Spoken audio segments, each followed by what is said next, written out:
Who is he? That's Hayes Campbell from They also August Moon. reflect her Where have you desire been? for the performative aspect. Being in my 30s, obviously. I have something to say! Shut up! Anne Hathaway is really out here getting paid to be the main character. She's smooching on the conventionally attractive white boy of the month. My childhood is back, baby! You can step on my foot anytime. I think you're smart, and, you know, you're also you're hot, or whatever. Hot. Or whatever. Hi, I'm LadyJenevia, and on my channel I like to talk about entertainment media. Buckle up, rom-com girlies, because we are living in a post-anyone-but-you world, and thus it's my responsibility to start redirecting everyone's attentions to more rom-coms and romantic fiction. Since I'm doing this video so late compared to the release day, we're just going to dive into spoilers, so if you want something spoiler-free to chew on, as far as 2024 goes, I would rank The Idea of You above Upgraded, but below Lisa Frankenstein. The girls who get it, get it. Oh, Michael's. Oh.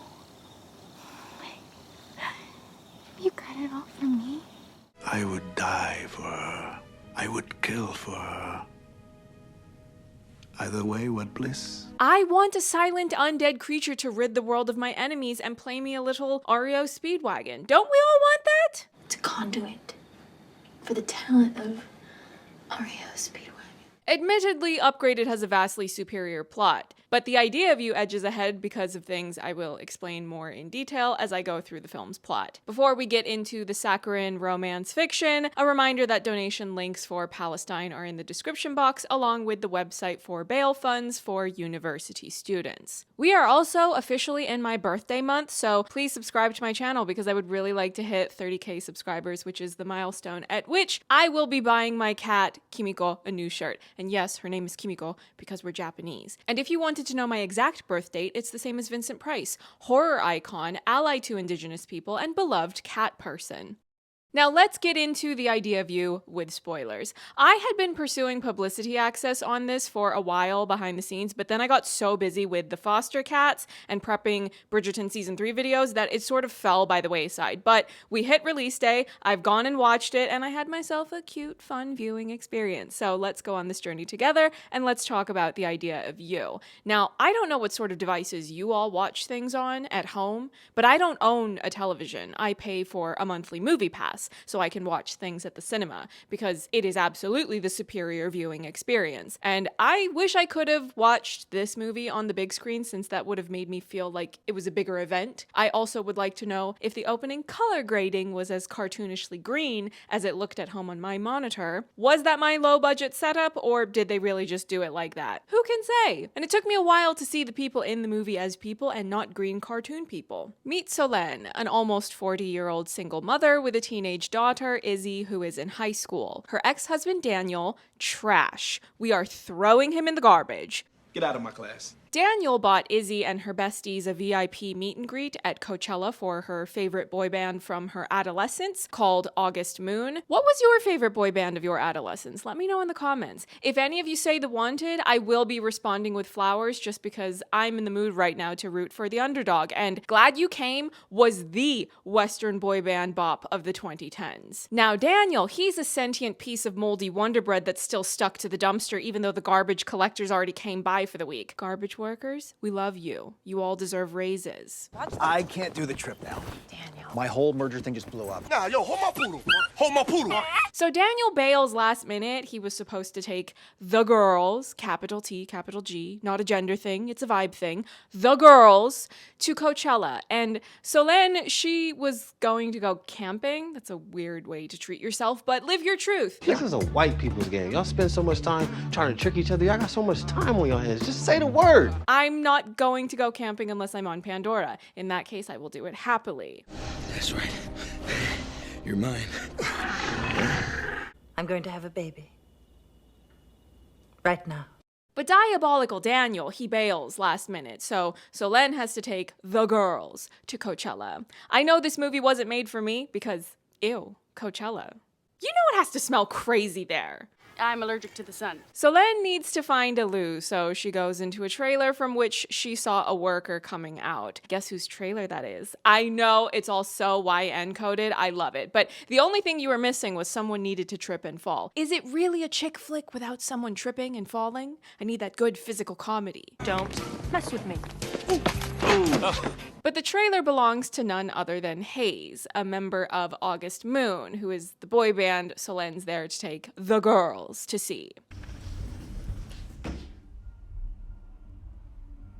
Hi. Hi.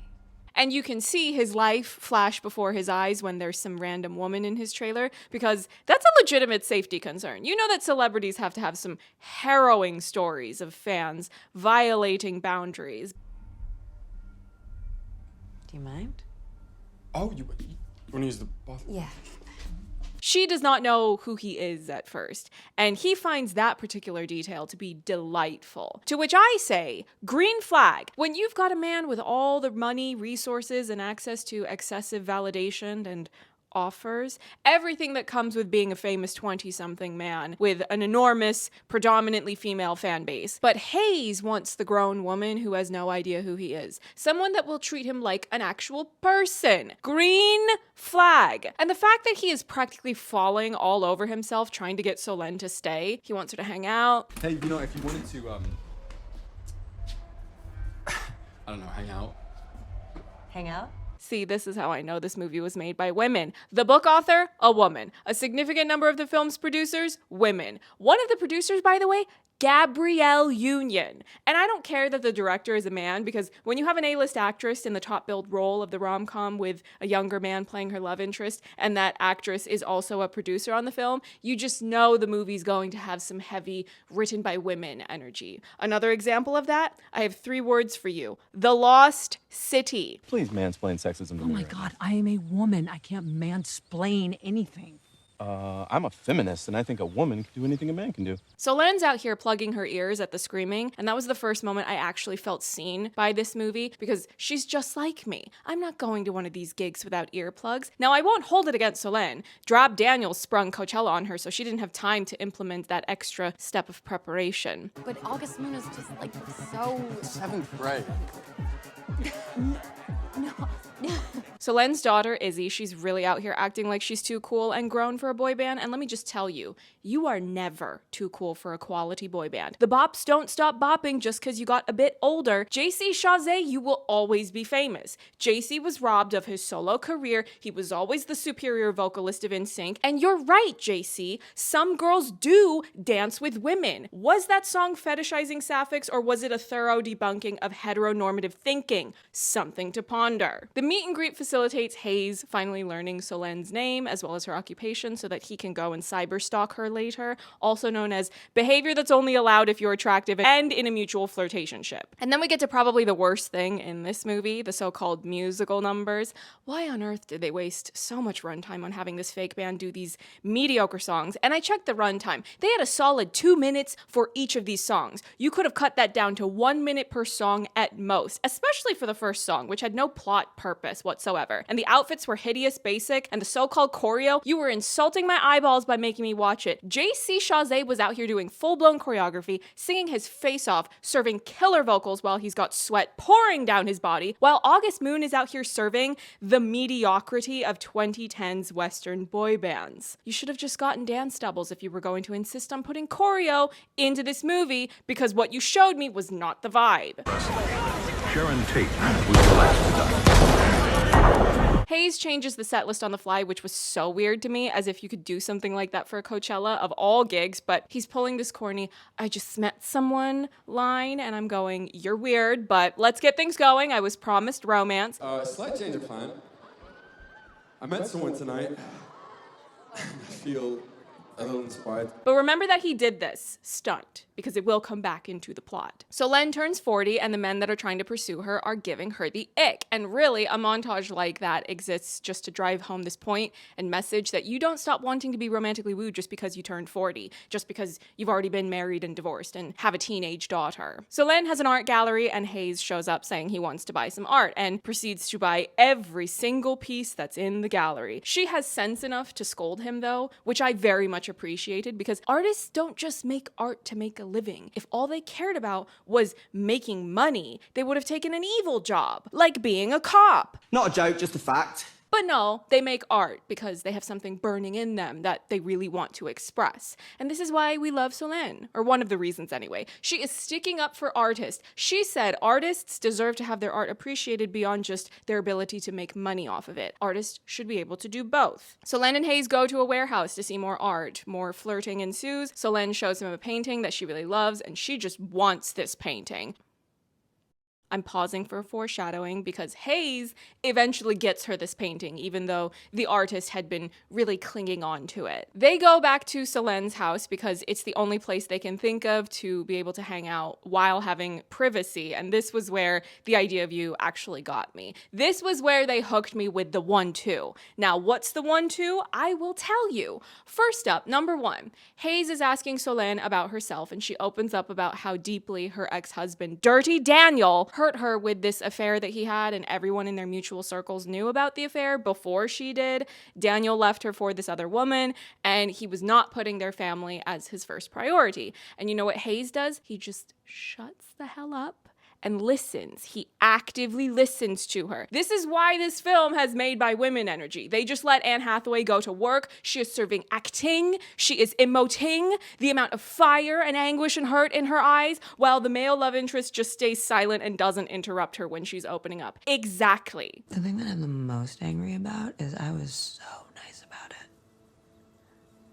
I offered to forget it. Anne Hathaway monologue, that was the one. And then the 2, that was when we crossed the line from sparks into flames. When they dropped the music and all you could hear was them breathing, falling into each other. For as much as the romance girlies, we do love a declaration. Silence can be just as powerful. When you can't speak because you need to just feel and experience the presence of your love interest. You know what other movie understood this? The Jack O'Connell Lady Chatterley's Lover. Now, I cannot show you clips as evidentiary support because of how NSFW that movie is, but that movie is pure cinema. It's good food for the romance girlies. This whole sequence, as far as chemistry, physical choreography, performance, all of those things were absolutely stellar. Now, admittedly, the dialogue got a bit cringy. I don't like her saying things like, oh, she's old enough to be his mother, because that's only half true. She's supposed to be newly 40. She just had her birthday. She is by no means a senior citizen, and he's 24. He could be about to be 25 for all we know, so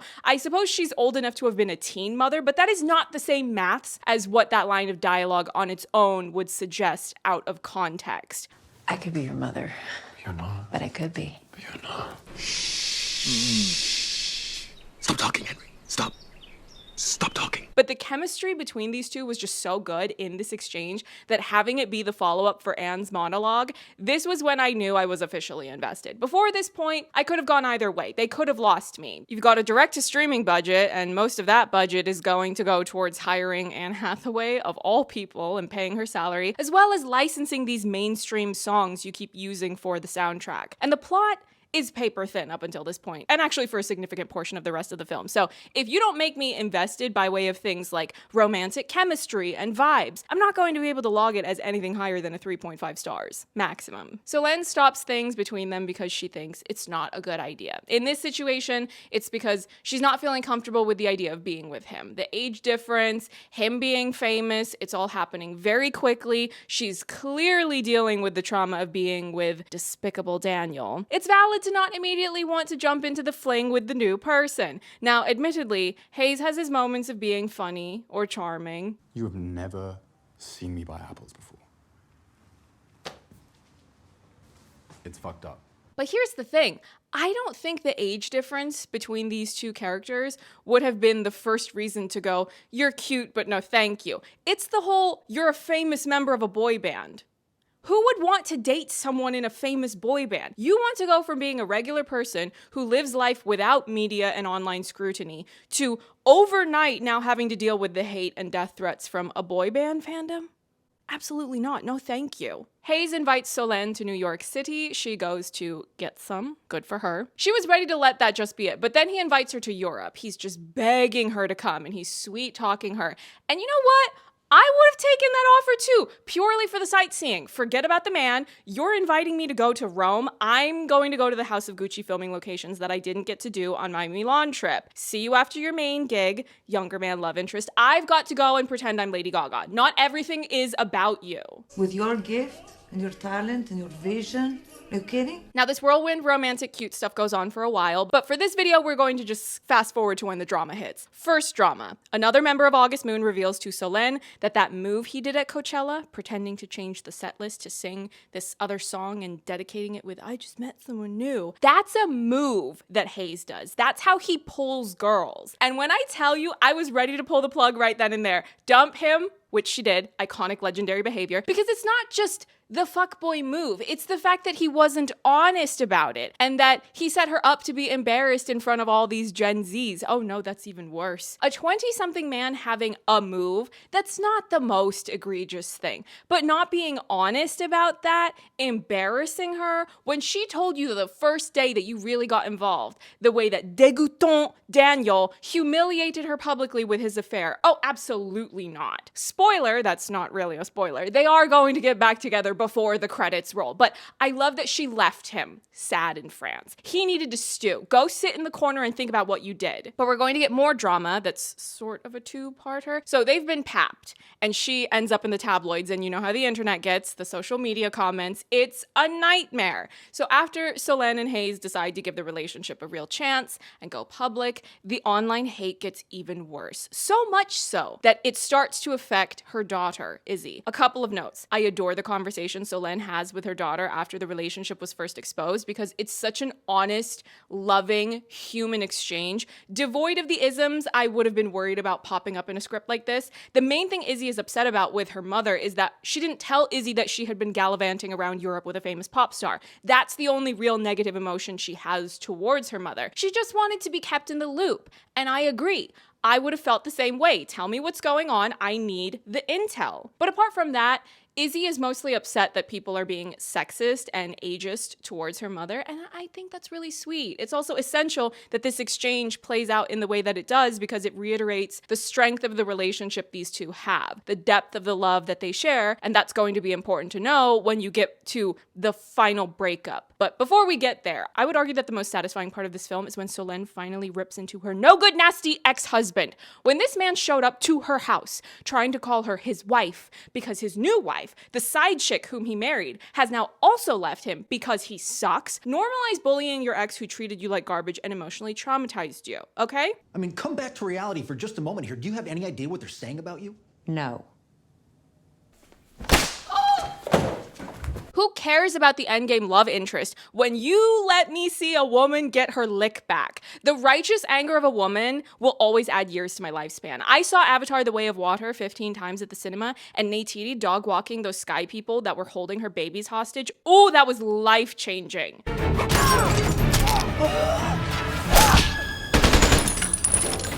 I don't believe in the glorification of murder. I do believe in the empowerment of women. Now, the final sad emotional gut punch is when Solène decides to end things with Hayes because high schoolers are amoebas on fleas on rats who won't stop terrorizing Izzy because Solène is being worshipped and serviced by a conventionally attractive famous white man in a boy band. And you know why? Oh, right. Did I not warn you? People hate happy women. It's kind of a lot. Can't relate. I love to see a woman win and find love. Iris dumping Jasper when he shows up to ruin her holiday in LA and then she gets asked out by Miles. Ooh, that gets me every time. That entire storyline is one of my happy places. Love to.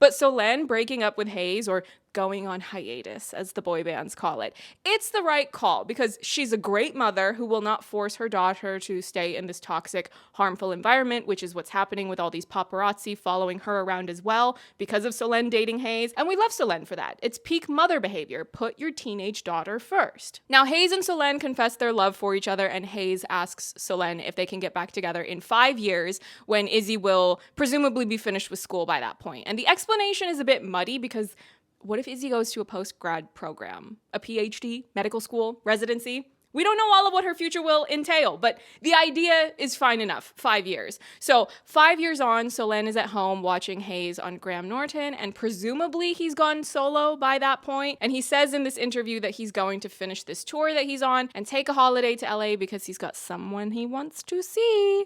And what does he do but show up at Solène's art gallery just as he did at the beginning of the film? And when I saw this man with the 5 years later makeover, I had to stop and give a head tilt, because it was the first moment where I really had to ask myself, oh, is he attractive?